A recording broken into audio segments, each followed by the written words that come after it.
Welcome. It's Indisputable. I'm your host, Richey. Good to be with you. We got a lot on the agenda today, breaking down news of the day. We have Adrienne Lawrence, attorney at law, TYT contributor and author, also in the bullpen.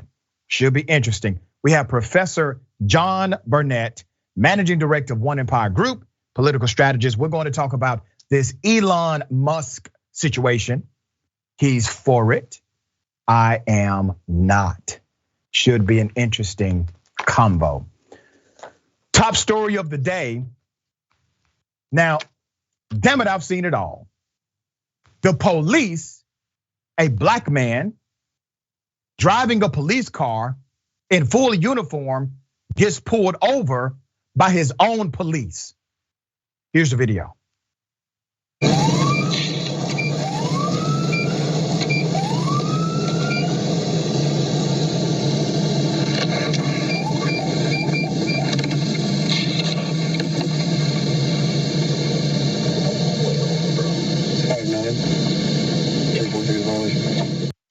Okay, the police just pulled over a police car. Inside of the police car is a police officer.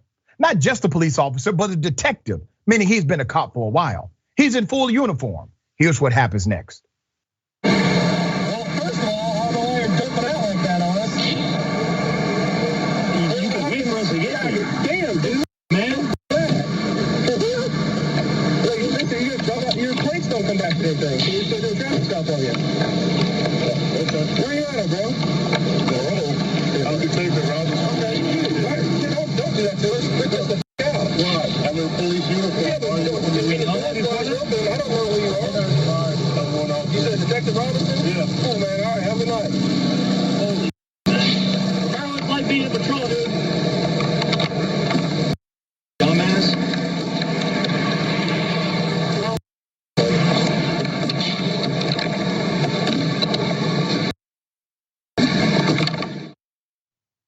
That black male detective is now suing. Those cops called him a dumbass and other derogatory words because he told them he was the police too. And they said, why are you jumping out the car like that? Where you headed today, sir? Where am I headed? I'm the police. I'm one of you. We're together here. Or are you? In a civil lawsuit, the black Kansas City police sergeant is alleging that two officers racially profiled him during a traffic stop in 2021 in which they conspired about what happened and falsely accused him of misconduct, according to the Kansas City Star. Now I have to remind you, the black male is driving, once again, a police car. He's in full uniform. He has his badge, he identifies himself as a detective. Not only is he a detective, he's a sergeant, which means he outranks them. Do you think they gave a damn about his rank? Do you think they cared that he was driving a police car? Do you think they cared he was in full uniform? No, because he's black. There's more. Herb Robinson, a 30-year veteran with the Kansas City Police Department, was actually wearing his full police uniform, driving a police vehicle when he was pulled over. The two officers, Cole Modier and Marco Olivas, also are accused of giving inaccurate statements about what occurred during the traffic stop, according to the Kansas City Star. His petition, meaning Detective Robinson's, alleges the traffic stop was unlawful. The lawsuit, which seeks a jury trial and monetary damages, names both of the officers and members of the Kansas City Board of Police Commissioners, which oversees the force. An attorney said, if they treat one of their own this way, I'm afraid to see how they are treating minorities who are not cops. Gerald Gray, an attorney representing Robinson, said Thursday, certainly unacceptable, he said. Here's the thing. You see, the detective is actually not one of their own. So you have to understand this, okay? And until black cops figure that out, they will always be shocked by this kind of conduct against them. I'm the police. I have a badge. We're brothers. There's more. Both of the officers lacked justification, reasonable suspicion, or probable cause to detain or arrest Robinson, the lawsuit said. The officers closely followed Robinson for just over a mile as he drove from Kansas City into Raytown. Now, thankfully, we have an actual attorney on the show today. Now, is that statement correct from the counsel of the detective saying they had no justification, no probable cause to arrest or detain the detective in this case? Is that accurate? Well, it would seem based on the facts that we have available that would seem wholly accurate, that there was no reason for them to be policing this detective. And it's just so readily apparent, as you seem to observe, that this thin blue line, it really breaks quick when there's a high melanin count involved. And the thought that these individuals think that, hey, it does not matter whether that individual there is a member of the force or is law enforcement themselves. The fact is they are Black, so we need to make sure that he knows his place, which is beneath me, and thus I will harass him and unnecessarily detain him or busy myself with this whole illusion of the fact that this thought that I have some kind of probable cause or even reasonable suspicion to think that there's criminal activity. What the officers saw here was Blackness, and that's what they were pursuing. One of the things, and obviously this is ironic on so many levels, but one of the things that really stood out to me, Adrienne, is when he identified himself as a detective, when it's clear he has on a full damn uniform, right? They then say, well, where you headed? Where you headed?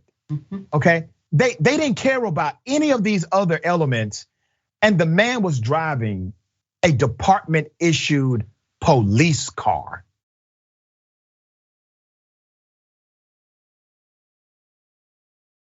Got something else for you. This is really interesting. Congressman Cawthorn, the guy who is all about purity, all about religious purity, sexual purity, whatever that means. Well, he likes to wear lingerie. All right, let's put up the picture. Now, I'm not knocking the man, okay? But I gotta say this about Madison Cawthorn. We have never seen him happier. He is there sporting lingerie with obviously a group of friends. Now, we don't have confirmation of this yet, but we do not believe this was at the old man orgy cocaine party he talked about a couple of weeks ago. We think this is a separate party and a separate incident. The photos were obtained by Politico, Madison Cawthorn, United States Congressman, who not long ago accused the GOP of cocaine and orgy parties. He's in the GOP himself. He's wearing the lingerie, as you can see. According to him, he was raised in a conservative Baptist community, and he has built his political persona on Christian principles and the importance of hyper masculinity. All right, that's what he says, his words. A second person did confirm that this, in fact, was a photo of Congressman Cawthorn. And it is what it is. His comments about sexual perversion in Washington made on a podcast, which he later admitted were exaggerated, drew the public disapproval and disavowal of minority leader Kevin McCarthy, as well as other Republican leaders, including those in his North Carolina congressional caucus. The revelation of the two photos is the latest in a series of unflattering headlines for the freshman member of Congress in the run-up to the primary in his first re-election bid. The primary in North Carolina is May 17th. Cawthorn has 7 Republican opponents who see him as vulnerable. Now, let me tell you why this is a story. It's not because he likes to wear lingerie. I'm a live, let live guy. It's because of his bashing of others who are in the LGBTQ community or who express themselves through different attire. He bashes them. He says they are soft, they are weak. Those are his words about individuals that dress like him. Once again, let's put up the picture. He looks happy to me. That's a happy Madison Cawthorn. After the story was published, here's what Cawthorn said on Twitter, and I quote, "I guess the left thinks goofy vacation photos during a game on a cruise taken way before I ran for Congress is going to somehow hurt me. They're running out of things to throw at me. Share your most embarrassing vacay pics in the replies. Yeah, all right. The rep who once said on the podcast that he was raised on Proverbs and push-ups also said in another podcast, this was March 2021, here's the quote. He said, I think we have bred a generation of soft men. And that generation has created a lot of problems in our society and culture designed to reclaim and restore masculinity in a society that is ever more dismissive of what it means to be a man. Put up his picture again. Oh, see, here's the thing, Congressman. Being masculine is not being a man. Being masculine is typically you being toxic, rude, egregious, offensive. Being a responsible human being should be the goal. That's the idea. Who are we in the social context? What does it mean to be human? What does it mean to be a socialized creature that actually cares about our fellow human beings? That's what it's about. There's more. There was a tweet that came out. He also said, Madison Cawthorn, here it is. There's only one God and two genders. Get back to common sense. Put up the picture again. Yeah. The left has ripped away the pen of truth from the author of life. They've exchanged natural science for a party platform and declared war on biology. Your left-wing movement is forcing children to endure radical expressions of sexuality. And yet, you can't even define what a woman is. You might amend a bill, but you'll never amend biology. Science is not Burger King. You can't just have it your way. I am the youngest member of the House of Representatives, and I never imagined that one of my sacred duties in this hallowed chamber would be explaining to the House Speaker the difference between a man and a woman. Take notes, Madam Speaker. I'm about to define what a woman is for you. XX chromosomes, no tallywhacker. It's so simple. And yet today, this proclamation of fundamental scientific fact will cause the woke liberals in Silicon Valley to strip you of your voice and ban you until you bow at their altar of falsehoods. I can't stand so-called Christian men like him because they utilize their faith in order to degrade others. You know, according to my belief system, my values and faith background, your faith should be used to bridge divides, to create coalitions, to make connections happen, to love. But he utilizes it to tear down. Adrienne, thoughts on this? You know, I don't see any problem with Madison Cawthorn wearing lingerie or whatever he chooses to wear in any capacity, whether it's publicly or in private. You know, being playful with your gender expression, that's all you. What is all me and very all problematic and everyone else is the rampant transphobia, the just homophobia, the anti-queer sentiments that he continues to push as a part of his agenda. And we get to see this with him sitting in front of Congress trying to define what a quote unquote woman is. And it's just also very, very interesting to me how the GOP will go ahead and adhere to quote unquote science in one vein, but then when it comes to things like COVID, they can't help you with science. No, they're just manipulating whatever will fit the agenda. And even if it means hurting other people and engaging in anti-trans homophobic sentiments that are, they're creating a divide. They're absolutely wrong and they're disgusting. It's just, this is who this person is. Yeah, he's a class A hypocrite, is what he is. And as I said earlier, that's why this is a story. It's a story because of his own proclamation against individuals that may be different from him.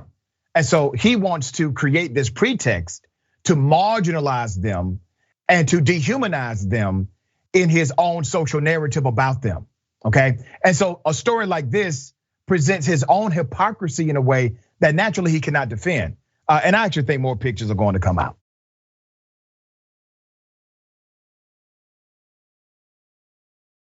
All right, let me take you to Atlanta, Georgia. The KKK is in Atlanta doing a warning and recruitment campaign. Let's put up the flyers they've been putting up around the city of Atlanta, okay? It says, you have been paid another social visit of the old glory nights of the Ku Klux Klan. We have a dark history here, and because of you, a bright future. Be warned, race traders, mixed breeds, communists, homosexuals, and all other walks of godless degeneracy. The Klan is back again and here to stay. So you better make amends or stay away. The Atlanta Police Department is voicing concerns over some KKK flyers found by residents in a Northwest Atlanta neighborhood. Police said they were reportedly discovered in the Zone 1 area along Paul Avenue Northwest, Spink Street Northwest, and Edwards Drive Northwest.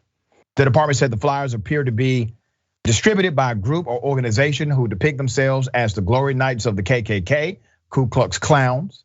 The flyer appears to contain insensitive messaging. Police said they are investigating to determine if this act was an attempt to intimidate the community.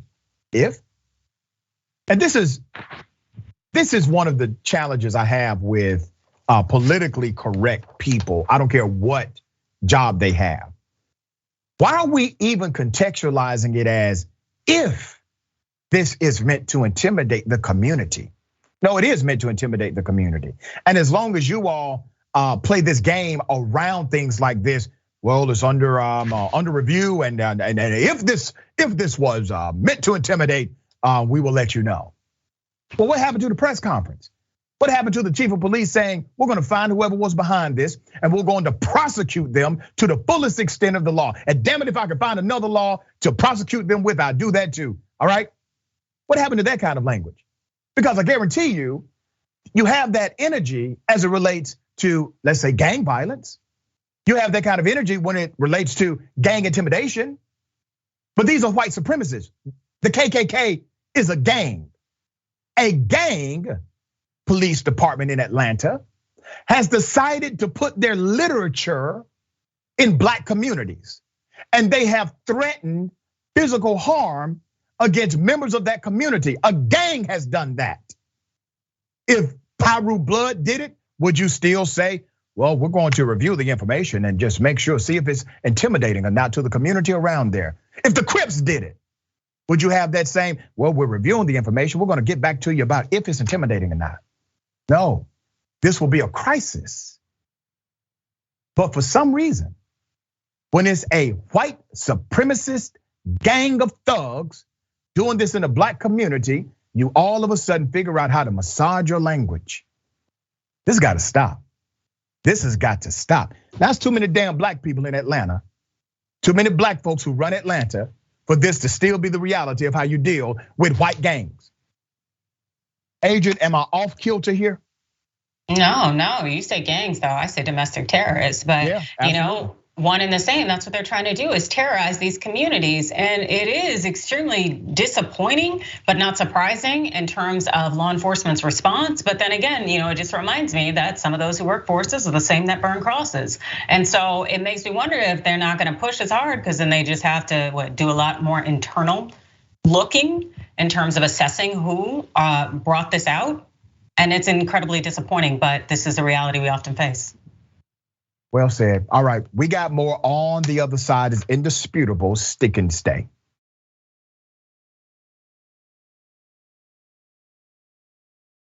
Welcome back. We got a lot of show left.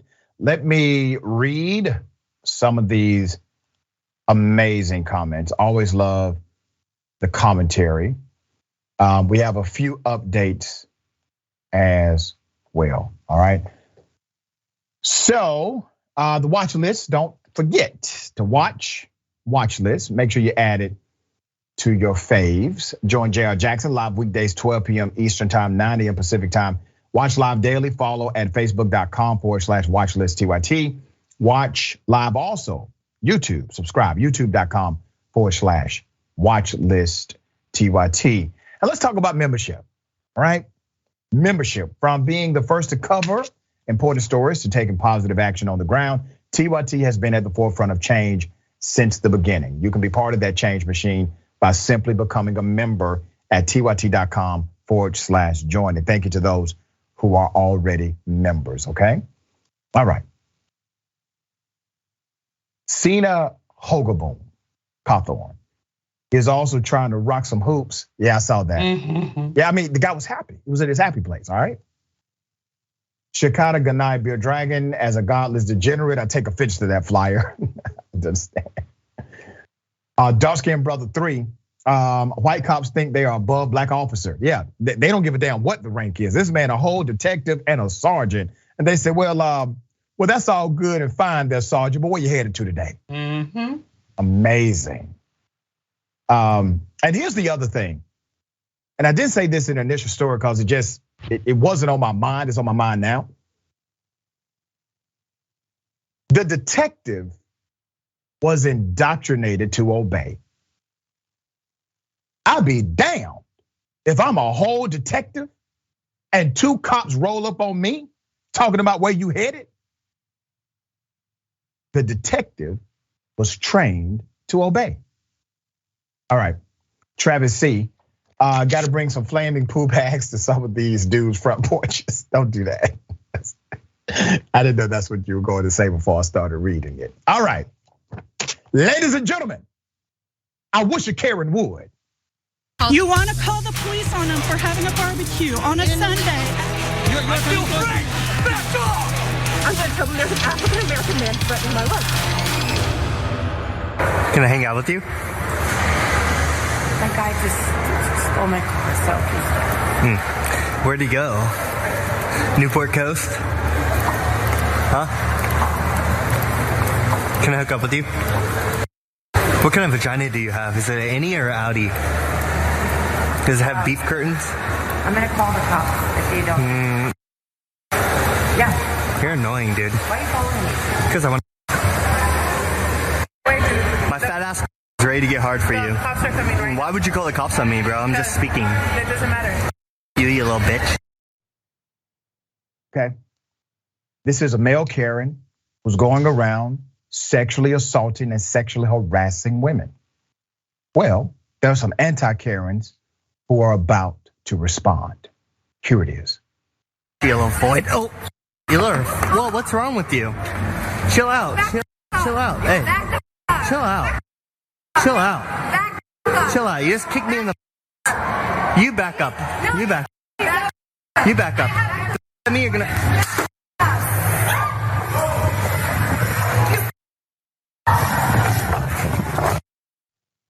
And then this piece of trash decides to pepper spray the women he is sexually harassing. Let's put up his picture, okay? And keep his picture up. Now, obviously he needs to be in jail, but he was arrested. I'm gonna go into some detail about that in a moment. He is a self-described white supremacist, okay? Who threatened to shoot up a Las Vegas nightclub, according to an article we were able to obtain today. He was charged along with another white supremacist buddy with making terroristic threats. His name is Jay Rockefeller. His real name is Johnny Young. Now, we've talked about this before. Typically, when you have one ism, you have another. When you have racism, you have sexism. These isms seem to coincide with each other. This individual who is monstrous, he got what he deserved. When one of the women he was sexually harassing decided he was too close to her personal space and she defended herself and a friend. But what did he want to do? He wanted to mace them. He's sick. Male Karenicity, that's what this is. Criminal, harmful, toxic. Adrienne, thoughts? Without a doubt, this is disgusting criminal behavior. This individual very much hates women, and it's no shock that he's also a self-described white supremacist. This is exactly who this person is, and they're a threat to our society. And there are so many of them out there, and they only seems to be increasing in numbers and getting bolder. And that's a really scary thing for many of us out there who are not in the majority when it comes to gender or race. And we could possibly be targeted by this individual. So I do hope that law enforcement, the prosecutor's office takes this very seriously and doesn't just give this person a slap on the hand, but actually make sure that they spend time behind bars. That's right, very well said. Okay, remember when I told you Marjorie Taylor Greene was lying under testimony? There was one particular question that was posed to her about martial law. And she said, well, I cannot remember that. Here's the testimony. Ms. Greene, did you advocate to President Trump to impose martial law as a way to remain in power? I don't recall. Yeah, so you're not denying you did it, you just don't remember. I don't remember. As I said, she claimed she suffered from CRS, can't remember ish. But we decoded it. I told you. Anytime she says I can't remember, that meant the answer was yes, okay? But she's afraid to stand by her own sentiment. I mean, if you're a true believer, Marjorie Taylor Greene, this is a simple question. We now have the evidence, proof is out. CNN obtained 2,319 text messages from the former White House Chief of Staff, Mark Meadows, in the news again, sent between Election Day 2020 and Biden's inauguration. The never before seen text messages include messages from just about everyone you'd expect, all right? More specifically, members of Congress and Marjorie Taylor Greene included. The court testimony on Friday, the Georgia Republican repeatedly deflected or said she did not remember what she had said around the events of January 6th. The Meadows text logs after a new glimpse into what she was telling the White House Chief of Staff in real time says something very different, all right? So on December 31st, Greene reached out to Meadows for advice about how to prepare for objections to certify the election, okay? They're trying to overthrow democracy. And once again, the Chief of Staff is the point person. Why is he the point person? Because he's the closest person in communication hierarchy with Donald Trump. Understand this. That's why he's the point person, okay? So December 31st, let's put it up, 2020, Representative Marjorie Taylor Greene to Mark Meadows said, good morning, Mark. I'm here in DC. We have to get organized for the 6th. I would like to meet with Rudy Giuliani again. We didn't get to speak with him long. Also, anyone who can help. We are getting a lot of members on board, and we need to lay out the best case for each state. I'll be over at CPI this afternoon. Meadows doesn't appear to respond, but let's skip ahead to January 17th when Greene was suggesting other ways to handle this. Representative Marjorie Taylor Greene said to Mark Meadows, in our private chat with only members, several are saying the only way to save our republic is for Trump to call for martial law. I don't know on these things. I just want you to tell them. They stole this election. We all know. They will destroy our country next. Please tell him to declassify as much as possible so we can go after Biden and anyone else. Once again, Meadows actually does not respond. Now, Friday, Greene was asked about this text message. Let's play it again. Ms. Greene, did you advocate to President Trump to impose martial law as a way to remain in power? I don't recall. Yeah, so you're not denying you did it, you just don't remember. I don't remember. Lies. Let's rewind back to January 6th, okay?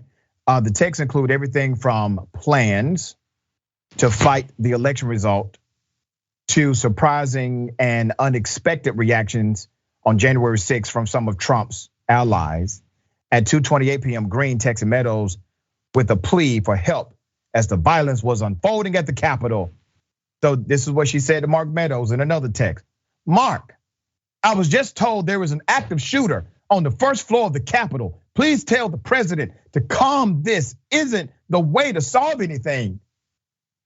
Once again, Marjorie Taylor Greene, you helped create it. Your rhetoric, your lies, your influence created this atmosphere.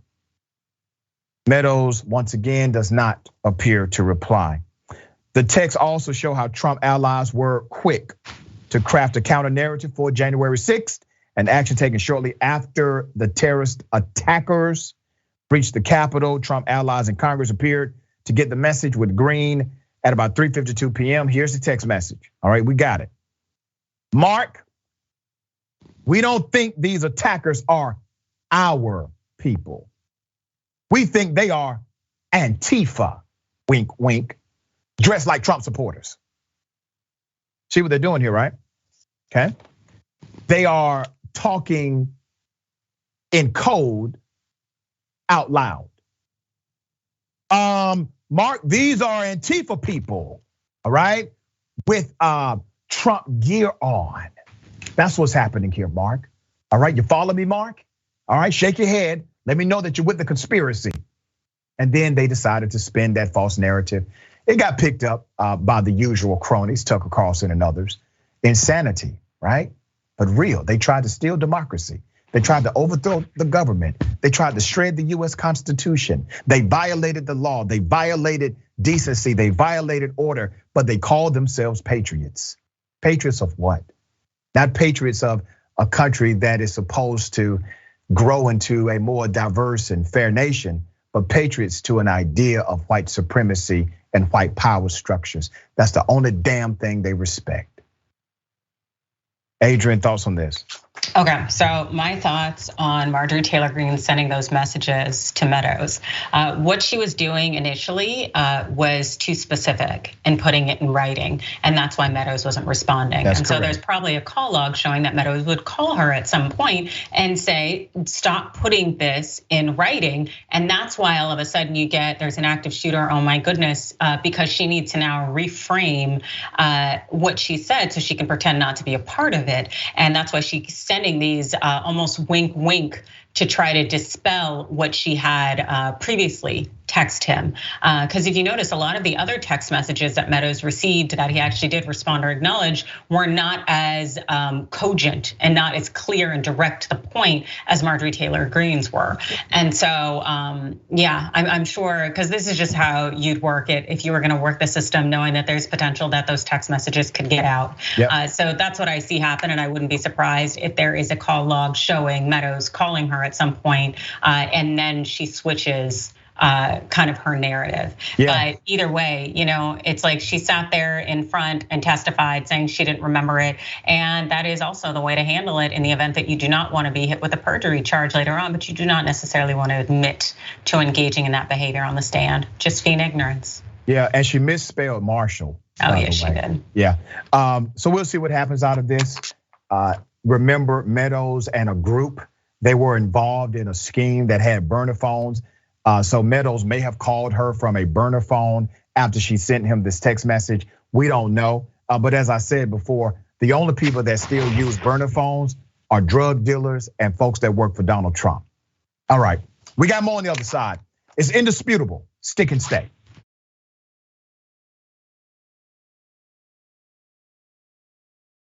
Welcome back. Okay, we got a lot of show left. Let me read a few of these comments, time permitting. Okay, Aaron Okinos, is this still Karenicity or something worse? Well, it's criminal Karenicity, and that is something worse. It's very bad, but once again, this person is going around starting stuff with the individuals who are not bothering him at all. Bernie the Kiwi Dragon, now that's an incel face. Kev Z247, everybody was texting Meadows, LOL. Yep, David Morris, how would you forget about martial law? Right, exactly. Caledon, her car was stolen, and this is how you talk to the victim. Yep, because he's a POS, that's right. Dissident PM, can't remember, shouldn't matter when she is on record as having done what is being asked of her. We'll see how the justice system decides what standard to hold someone in power to. And let me ask you a quick question about that, Adrienne, because I understand the I don't know thing, which is, her present sense at the moment was that she didn't remember. Yes. But what if she says in an interview with, let's say, Steve Bannon, yeah, I remember on the stand, I just didn't want to say it. Now can you prosecute her for perjury? Yes. Okay. Yes. All right. There you go. All right, we're rooting for Steve Bannon here, okay? If anybody can get that statement out of her, he can. Okay. A senator has now resigned because of a bunch of text messages between him and someone who was incarcerated for child pornography. Go ahead and put up his picture full mass here, okay? He's probably going to get indicted. Republican Ray Holmberg, damn near 80 years old, North Dakota's oldest serving state senator and one of the most powerful state senators, announced his resignation on Monday. Why? Well, because a report by the Forum of Fargo found that he had 72. I want you to understand this number now. 72 text exchanges with a man jailed. The man was in jail for child pornography charges while the man was incarcerated. A career that spanned 46 years will end June 1st. In the meantime, he remains on the payroll through May and will stay on the state-funded health care plan through July, a benefit that's worth about $1,400 monthly. The attorney of that senator, a prominent North Dakota criminal defense attorney, said Tuesday, Senator Holmberg has not been charged with any crime. There is no indication that he will. Holmberg's statement regarding his resignation read, and I quote, "Recent news stories have become a distraction for the important work of the Legislative Assembly during its interim meetings. I want to do what I can within my power to lessen such distractions." Now, let me remind you, over 70 text messages with a guy in jail for child pornography, all right? I don't text my lady that many times, okay? That's a lot of damn texting.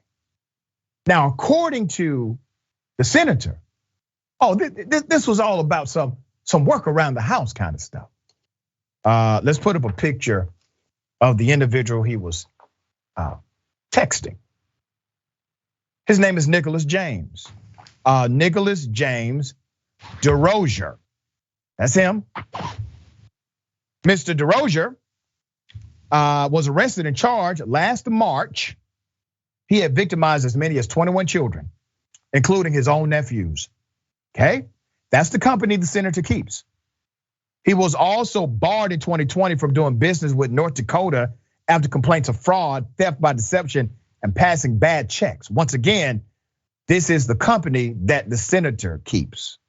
And according to the Forum, which obtained the jail call log, 65 of the 72 text messages from the two men were sent within a 2-hour time frame. 2 hours. Do you know how much texting you got to do?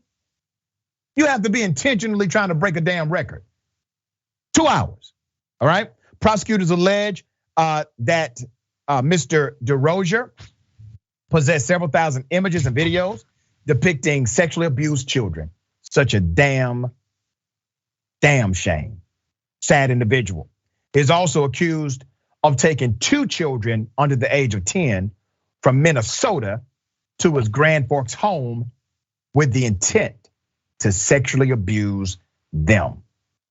Now, Holmberg first told, put his picture back up, put the senator's picture back up. Now, I'm going to show you that this guy is trying to hide something big here, okay?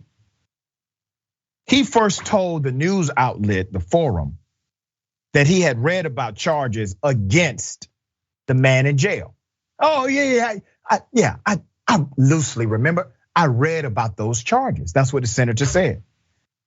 Then in a later interview, he said he had not, okay?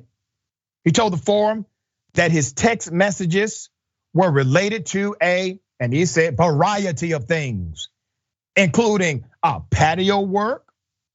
He also told the newspaper that he no longer has the text messages.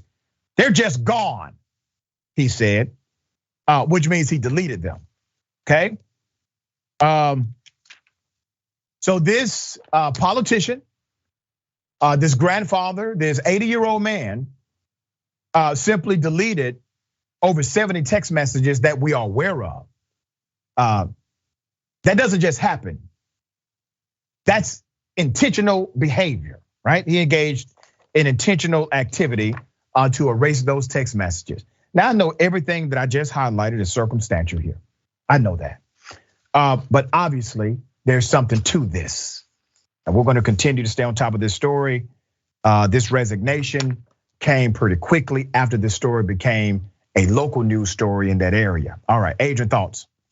Well, the first thing that gave me pause was how he had a criminal defense attorney so quickly to speak out on his behalf. Right. That already made me say, no, bro, you know you in trouble. And I really would recommend that the FBI maybe look at some computer files for that senator, because there ain't no reason, no rationale why you're gonna be sending 70 plus text messages to this child sex offender. Like, get out of here. You can't tell me you're not guilty in some way. And I hope that law enforcement gets to the bottom of this, because that person should not be on the street. And this is probably bigger than just this one individual.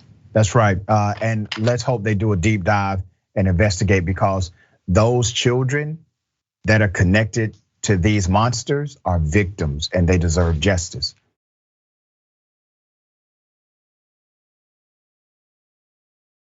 Let me take you to a high school in Texas. Texas high schoolers decide it's funny to go around and just say the N-word over and over again. Here it is. He's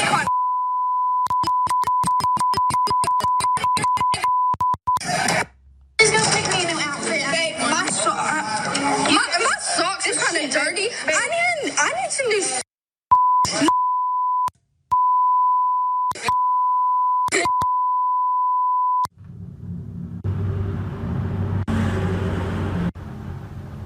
I respect black people and know they're not gonna kill you over here. We respect y'all, but not anymore, because y'all are coming at us for things and that y'all know everything.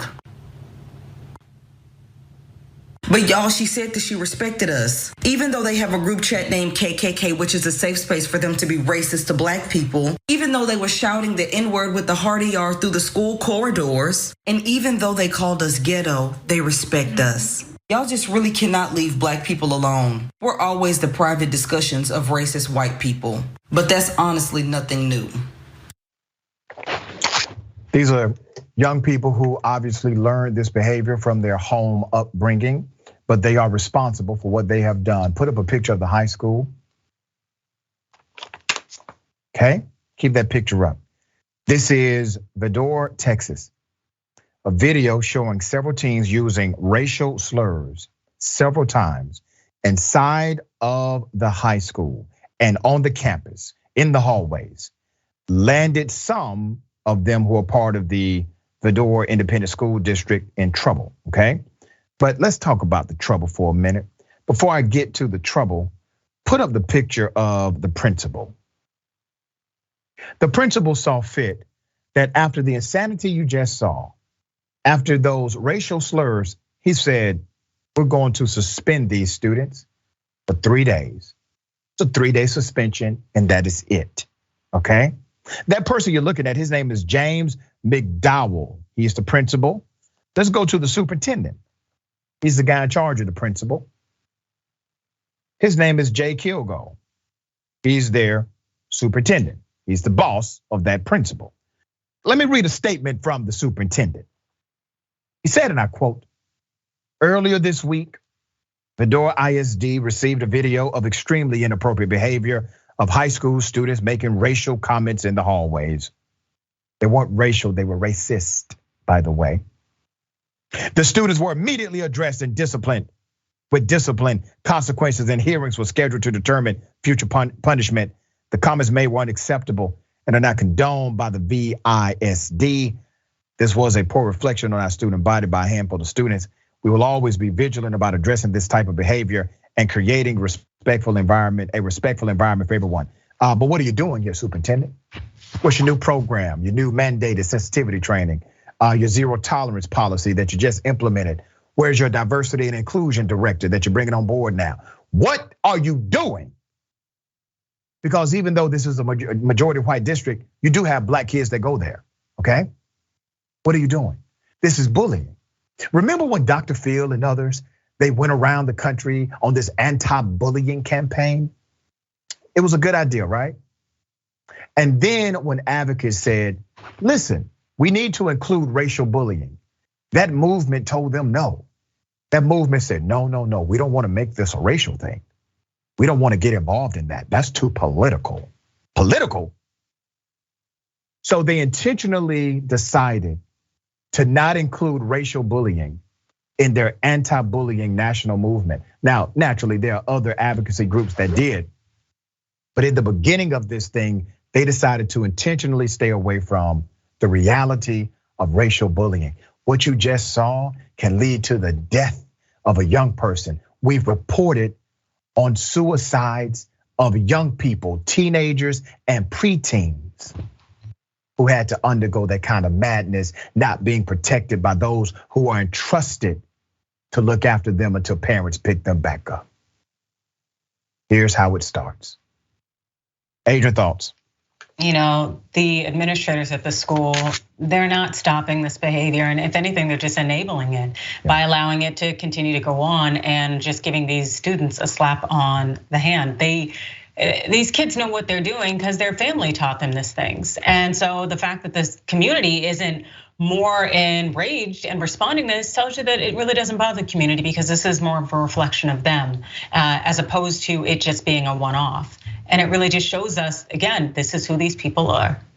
And when they come up with these statements that say things like, well, this doesn't reflect our culture, or this was just a small minority of students, right? What they're trying to do is protect themselves. They don't want to say the truth, and the truth is they need to be reflective about who they are.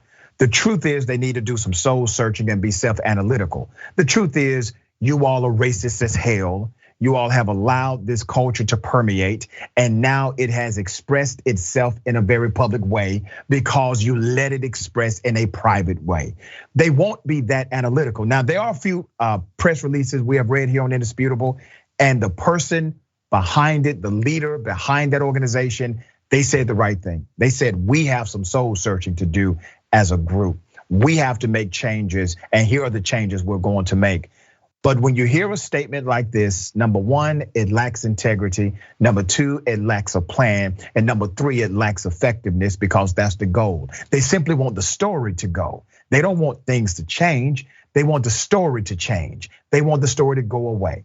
And until we deal with this head on, until we actually expose it and expose it for the sake of correcting it, it will continue to happen. I appreciate all that you do, Adrienne. Tell people how they can follow you, check out your great work. Well, you can catch me on YouTube and on Facebook on Rebel HQ. My segment Overruled, and I don't know how much longer, but you can find me on Twitter in the meantime at Adrienne Law. We're gonna chop it up with the next guest about that. Should be interesting. But Black Planet, here I come.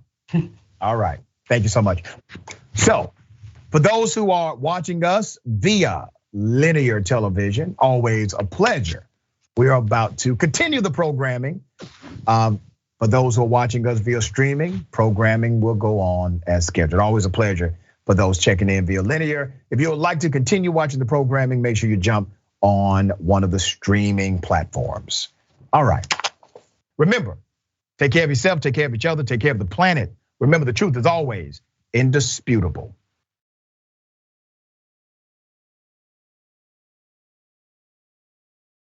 Welcome to Indisputable. I'm your host, Dr. Richey. We got a lot happening today. What do we do on this show? We tell the truth. You know why we tell the truth? Because the truth is simply indisputable. Rashad, great to be here. Congratulations on the new show. And I gotta let everybody know that Rashad and I go way back. People still need health care, so I won't stop. People still need criminal justice systems reform throughout this country, so I won't stop. And you won't stop either.